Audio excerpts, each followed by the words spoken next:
guys, welcome to the Everett Silver Show. We have exciting guests as we do every week, and so I want to thank you so much for tuning in, and I'm always bringing it to you, so thanks so much for staying in tune with us. Stay connected.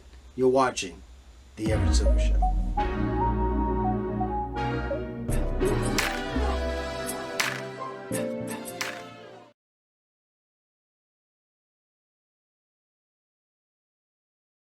Everett! Everett. Everett! Nicole and Harvey, what's going on? How's it going? Oh, Everett, What a everything is I gotta tell you, wonderful. I gotta tell you, I love you both, man, and just you guys being here on the show it's gonna be ecstatic. I can tell you already, but appreciate having you both. Thank you. Thank you Well, for having listen, guys, us. you're so welcome. Well, folks, the supernatural comedy that's just in time for Halloween. I got to tell you that we got this comedy, Curse Friends. I've caught up with two of the stars, and Nicole and Harvey is here with us. And I got to tell you, I've seen some of the trailers, and I tell you, it's hysterically something. It's funny at parts. It's scary. So, Nicole, tell us, we in for it, right? You're in for it. You're in for the ha ha ha, the tee hee hee, and the scare. Oh! And listen, Harvey, I know I've seen you in a couple of other, you know, movies that you've probably been a part. Man, you just talk about your role because, I've seen, talk about these four guys. I think it's four of you all, maybe in your 30s, and you hear something. What's going on from the storyline? Yeah, so Andy is obviously, one of the four friends who now has to go back and kind of see this curse come undone so they can get back on track with their regular lives. But Andy's kind of cultivated this persona of a life that he thinks he wants for himself, which is to be an influencer. He acts younger than he is. He hangs out with the younger crowd because if you really look at it, then you're really not happy with your life if you're trying to pretend to be something else that you're not. So it kind of makes him realize, like, hey, is this the life you want? But it is something he wants really bad in the moment. But through the course of the movie, he finds out that maybe what he wants isn't what's naturally best for him. But along the way, there's a lot of ha-has and he's like Nicole said. And we just have some great chemistry with these actors on the film that I can't wait for everyone to see. Well, I got to tell you, Nicole, from your versatile voices and just comedy within itself, being an actress, comedian, writer, author, as well as a podcaster, talk about this role. I mean, because you bring such that energy to this show, and it's just funny. But when you talk about the hee hee ha ha, I tell you guys, I remember you from Nailed It, but what is this movie, and why did you take this particular role? I took the part because I just thought it was so funny. I read the script, Yeah. and the script just reminded me of, MASH, the game I played in my youth. And then, honestly, I saw Harvey's name, and I was dying to do something with Harvey. So I was like, the script is funny, Harvey's funny. The director, Laura Murphy, and I go way back. She directed me in Girl Code. So it seems stupid to say no. And then I had such a good time shooting the movie, and I think it turned out so well. Well, I got to tell you, the movie is so hysterical. And then, of course, everybody loves Harvey. You're this glad award-winning actor, producer, but Harvey, I tell you, just your facial expressions, man. I know you got to know. People have said it to you several. Just your facial expressions kills me, man. I do most of my. There should be a category. Nominees for face acting are because. But You you know have what's so so funny? many. Yeah, it has to be a category. I do, I used to have a theater teacher who said you can say a lot without any words, and so even when we're not saying anything on set, I think Andy's like fully engaged, which will lead to us breaking into character, out of character, and laughing. I remember one scene with Nicole with the glass that I throw this vase into the sky, and just did not expect it. She started laughing, and then she said, "You should try it like this," and did a different way. But in every take, a different facial expression because I saw the playback, and I was like, any one of those will be fine because he looks deranged. Hmm. Yeah, you ain't kidding. And then I know Nicole from you being a producer. I mean, But I got to tell you, the creative mindset behind this whole concept was really mind blowing. It's really interesting. Yeah, the two brothers who wrote the script, I think they did such a fabulous job. I think Laura, our director, she also did a fabulous job, like set design, our location, like everything really came together in a way that I think, everyone came to play and it turned out really well. Well, I got to tell everybody, you got to know that Curse Friends premieres October the 8th, 8 p.m., I believe it is, on Comedy Central. And I give you both a chance to, give us something last that you kind of want to promote it. Again, I admire you both, what you guys are doing, man. We're ecstatic. I mean, we know just you two just being a part of it. It is hilarious, and we got to let everybody know to tune in, right? Absolutely. Yeah, if you October want to be 8th. scared, if you want to laugh, if you want to look at my beautiful face, Harvey's beautiful face, You must tune in. You you'll, simply must. you simply must tune in Simply must. October 8th. It's 8th at 8 Saturday, p.m. 8 Eastern Time. p.m. Comedy Comedy Central. Central. More face acting coming Hey, your Oh, Nicole, way. I got to. oh, so many face actors.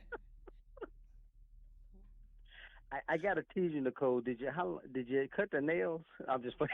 I did. I cut the nails are gone. My real ones are back. See, they got to watch the movie, right, to know what we're talking about. Yeah, you're gonna be in the dark Yeah. unless you watch the movie. Then you can be in the know about my nails, You don't okay? want to be left out, do you? You don't want to Don't be There you left be out. left out. Be included. Be part of the in circle. Inside nail crowd. My nail crowd.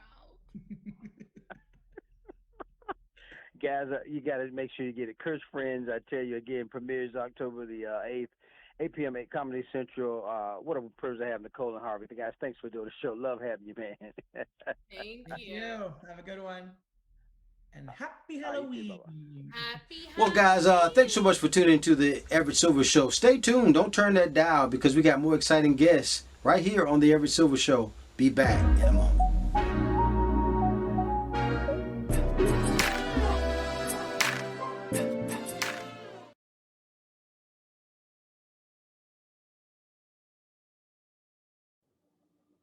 Hello. Mia and I, Ceci, thank you so much for doing the show today. What a pleasure to have you both. Thank you for having us. All right. Well, folks, I can tell you, man, everybody's talking about Monsters High, the movie. I have the stars, Mia Harris, also Nayah, the Manson, also Ceci Balagot here with us. And so, Mia, I guess I'll start with you because I heard you were kind of like homegrown around the area, so from Raleigh area. So talk about your character, in the Monsters High movie. Yeah, I was actually born in Raleigh, in Apex more specifically, so shout out. Um, but yeah, so I play Claudine Wolf, who is half werewolf, half human, and she's starting her first year at Monster High. But Monster High has a very strict no human policy, so she has that to sort of navigate alongside, starting high school for the very first time, which we all know is a challenge in and of itself.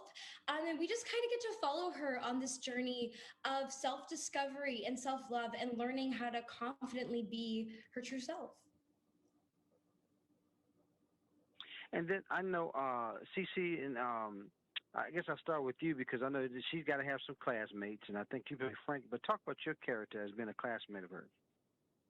Yeah, Frankie Stein is only 15 days old, so they really don't know very much. They're very naive and they're learning things as you're learning them about the character. Like in real time, they're very much discovering life. They don't really know how social media works, which definitely hinders their making friends at the beginning. So Claudine kind of latches onto them right away since they're both having some similar issues. And they turn out to be the most loyal friend that you could ever ask for. And then Naya, I think you played Draculaura, right? And what is your character about? Yes, Jackie Laura, in contrast to Frankie, she is 1,500 years old. And Wow. yeah, exactly. And in a way, she also has trouble making friends because she doesn't feel like anyone quite understands her.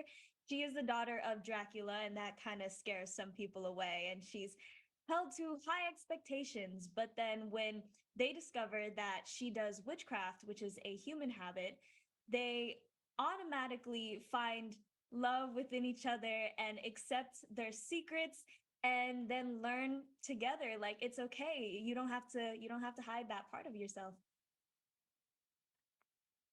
And any of you can answer this question. When I think in terms of you guys of being young people, it seems like Claudine has kind of found her place that she feels like she can fit in, and can truly be herself. How important is that to each of you to be yourself?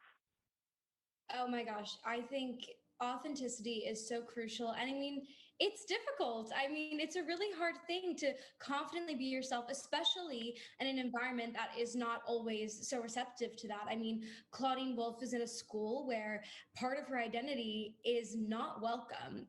And I think we've all definitely had experiences being in environments where we don't feel like we fit in, and we may feel the urge to, change ourselves to fit the mold.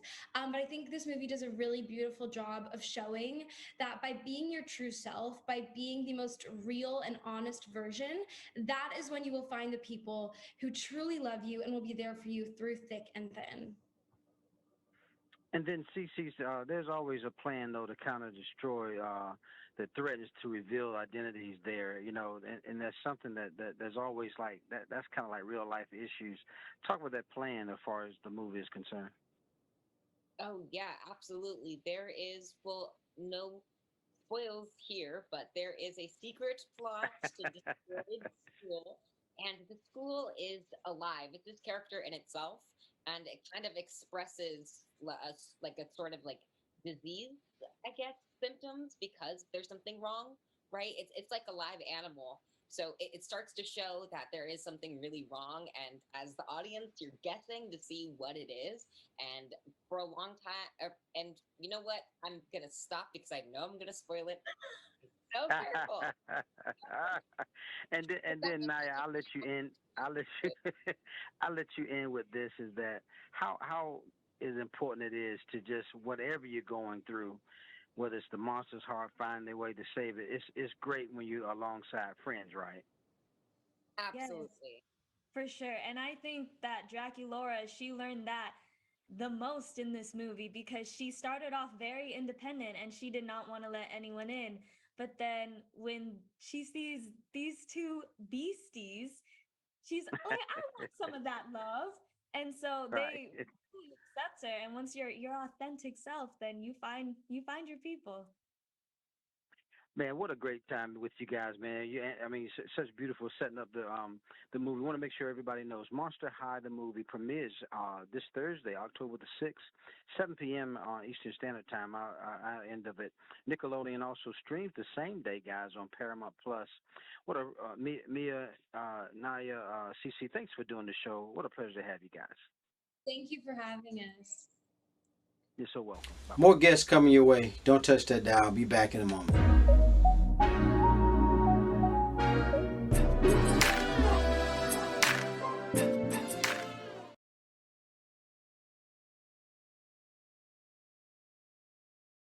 Hey Everett, how are you? Everett, what's up, man? Listen, man, what a pleasure to have you both, man. Thanks for doing the show. Hey, thanks Of for course. having us. Yeah. Well, folks, we got to talk about, man. We got some exciting news. Everybody's talking about the new single, and I tell you, man, the scorching new single. This isn't real life, and I got super producer Mike Smith with us, also vocalist Cubs, and I guess I start with you, Mike. Man, talk about this collaboration, man, because everybody's talking about it. Wow. I was super excited that I was able to bring together Stunner for Vegas and Cubs here on this song. This song was just kind of the epiphany, or I guess like the end result of 2 years of pandemic and COVID and feeling like life wasn't the way it should be. Life wasn't real. So I ended up bringing in a sample beat from boomy.com, which is AI music generation. I took an element of that, put some other production around it. I pulled in Eddie Rosa and Chill Woods, who are phenomenal producers in their own right. And what I love to do as a producer is kind of smash genres together and see what you kind of almost like creating mutt music, like different breeds of dogs, putting them together and having a cool mutt. Same thing with music. So I figured, what more like left and right than Stunner for Vegas and Cubs, putting them in a song together. And I feel like the results speak for itself. I mean, Cubs, what is it like for you, man? Because I know you got some writing credits behind you. I get to that in a moment, but what was it like just collaborating this song from your perspective? It was awesome, man. It came at a time when I really needed I needed some adventure musically. I've been kind of off on my own for a minute, like really working on a singular sound, trying to invent like my own new sound. And so being able to collaborate on a song like this, it kind of brought me back to my younger days when I was a rapper and more on the hip hop and R&B side. And it was just fun, man. It was low stakes. It was just something that I could express myself. I could follow someone else's lead for once. And, that's kind of where I shine, like working with other artists and collaborating. That's where kind of my bread has been buttered. So I really very rarely say no to opportunities like this, especially with legends like these two. And, I got you. Yeah. Yeah, that's so true, man. And then Mike, Yeah. you also, Mike, you're currently working on a song "Hard Working Man" mixed with, Villa Brothers, Snoop Dogg, Billy Ray Cyrus, and I think it just got picked up with the NFL's Thursday Night Football. What is that like? Amazing. Holy cow, right? Yeah. Hearing your song on NFL primetime, what more could you ask for, right? The only thing I can ask for is they got to play it when my Eagles are playing on Thursday night. So to hear my song when the Philadelphia Eagles are playing, or the Carolina Panthers, because I am in Charlotte as well, but born in Philly. And then, Cubs also, you got writing credits, man. You wrote for Ellie, man, and Chainsmokers, and I guess, and it's touring with Teddy Swims. Talk about that.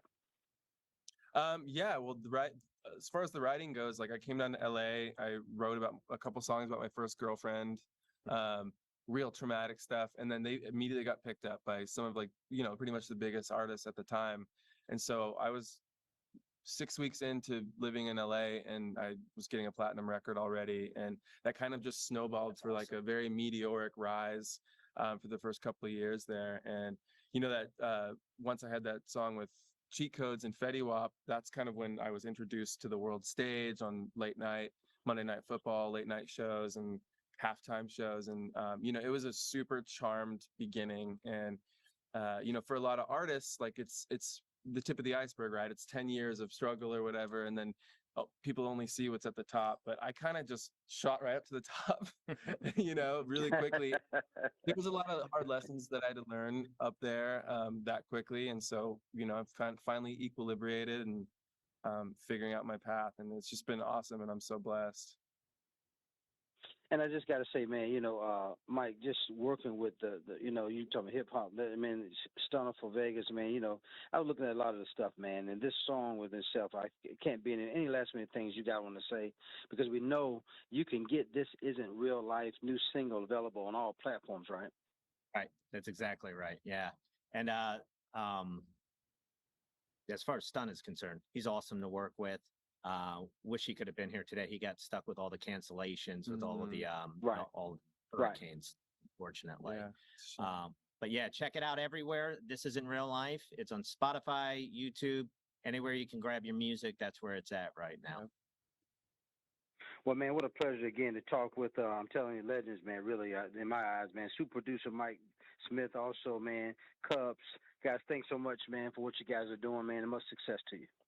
Hey, thank you so man. much. Much love. More guests coming your way. Don't touch that dial. Be back in a moment.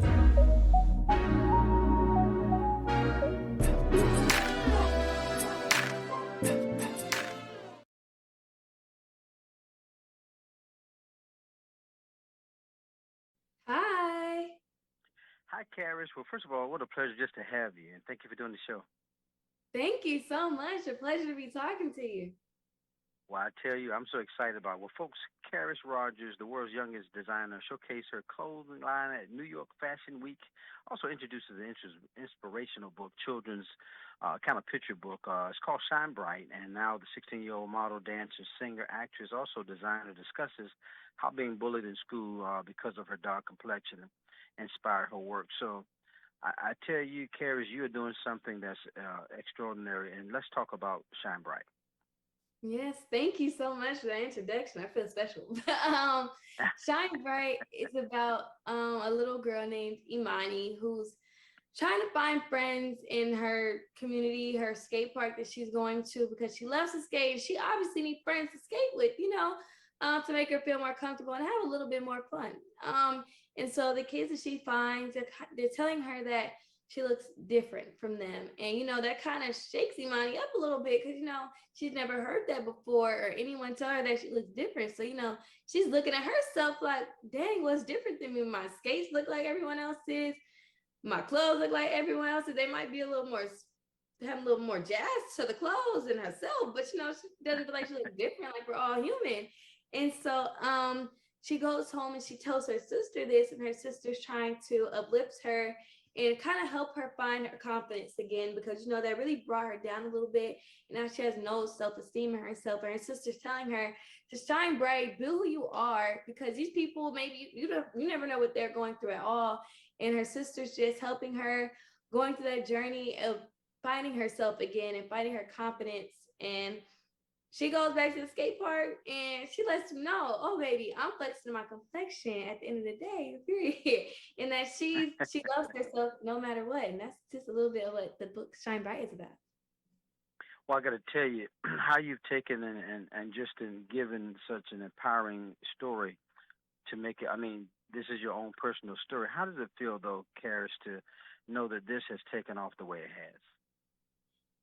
has? It's unbelievable to me. I can't even put my mind on it to this day. A lot of stuff has happened. I feel like some of it I haven't even got the time to process that it's happened to me. And so even though like my family, like they're telling me like, girl, you did that. I'm like, hey, like I did. Like, even I'm just in awe about everything. I'm just grateful that I've been able to start this journey at such a young age because I had a lot of people tell me, you're too young to be doing all this stuff, or girl, I can't see myself doing that at your age, like you're working yourself too hard or anything. But no, you can do anything at any age, whatever you ever want to do. You can start it young, just put your mind to it and just go for it. Well, I got to tell you how beautiful I think you are, and just not only just from the outside, the inside, but what was it like days? Can you reminisce just for a moment how some of the bullying, the hurtful slurs maybe towards your complexion, now that you look back and see God even used that in such a special way, talk about that moment to now. Do you ever think about, man, this was worth it? Yes. Actually, the day it all first happened, the day I first went viral with the hashtag flexing in her complexion on Twitter, I actually got baptized that day right before the fashion show. Wow. And so I was like, even to the day, I kind of think that's a little weird. Like, when I got baptized and then literally my life immediately changed right after that. It's like insane to me. I'm just thinking about it. I'm just like, I don't know how that happened, but I am so grateful that it did. It changed my life for the better. And I'm glad that I get to travel around the world, going to speak at engagements, doing things that I would never even imagine myself doing at the age being bullied. I didn't even know how to turn a negative into a positive, but I'm glad that I did. I'm glad that God gave me the platform to even do it. Because I tell you, you know how many young girls or young people just in general you're going to inspire from this. I want to let everybody know, too, that you're modeling, you dance, singing. Where did this talent come from? I feel like I've always had this in me. Growing up, I was really shy, but then like at home, I just had this random energy that came out of nowhere. I had this like stage name, Megan Tyler. I don't know where that came from either. And so I used to give myself like a stage name. I'll be singing around the house. I'll be putting on glittery clothes, bright clothes, my mama heels. Like it just, I don't know where it came from. I just always had like this creative side of me where I was just like so outgoing and just had a passion for literally everything. But now I'm glad that I get to show it to the world. Well, I tell you, just being able to showcase your clothes at the New York Fashion, I mean, that had to be really inspiring. I want to let everybody know as well, Kheris, I tell you, his book, Shine Bright, is available actually today. It's out today, I believe, on the 27th, wherever books are sold. And then, Kheris, any last-minute things you want to say? Because how inspiring this was just to talk with you and just share your story. And, this is just unbelievable. I just celebrate you. Yes. So my book Shine Bright, you could get it anywhere, wherever books are sold. It is there, baby. My book Shine Bright, and also check out my clothing line, Flexing in My Complexion at flexinmycomplexion.com. I tell you guys, Kheris Rogers, what a pleasure to have her. I tell you, just such a treat to have you. And thank you so much for doing the show. Much success to you. Thank you so much. I appreciate that. More guests coming your way. Don't touch that dial. I'll be back in a moment.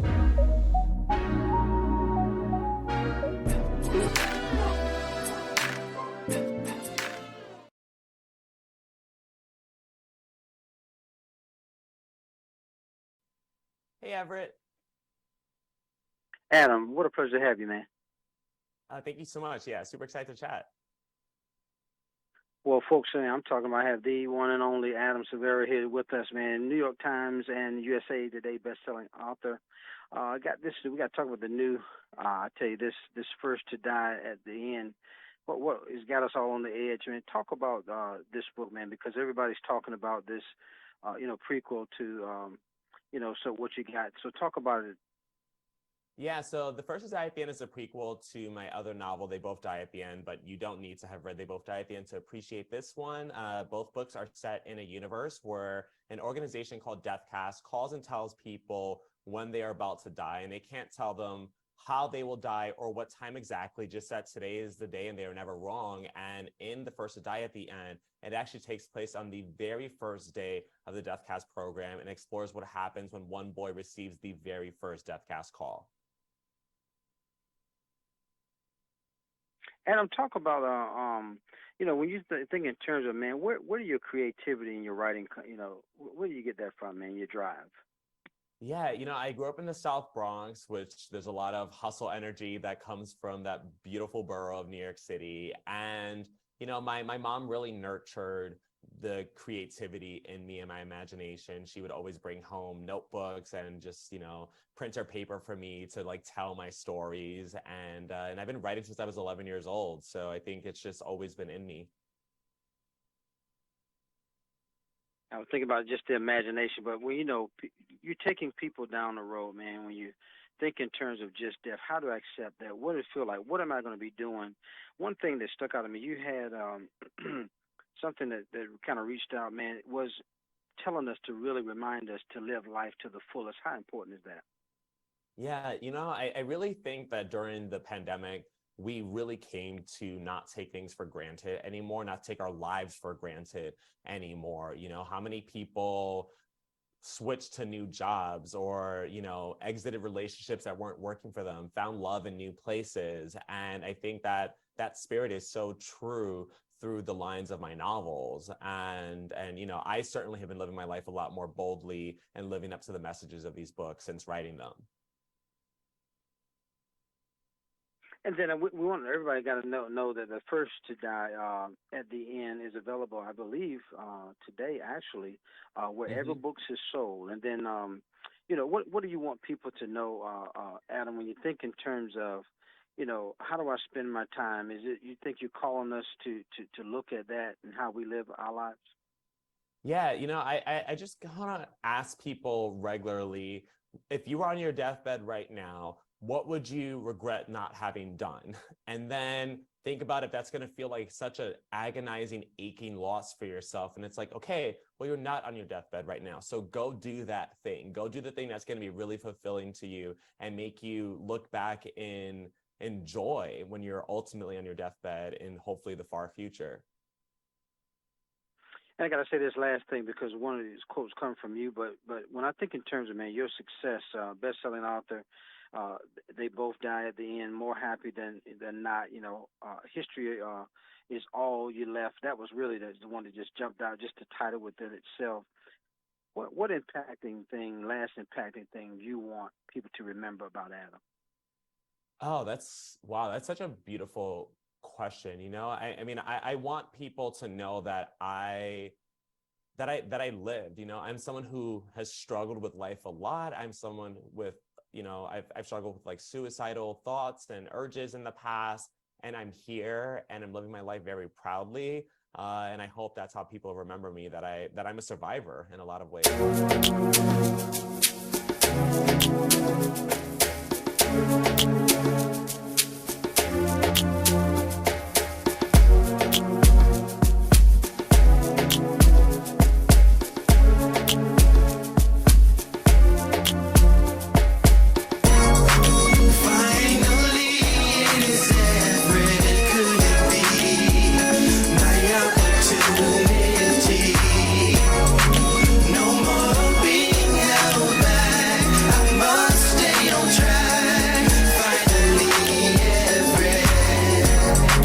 Seems like forever is coming. I can't believe it's happening to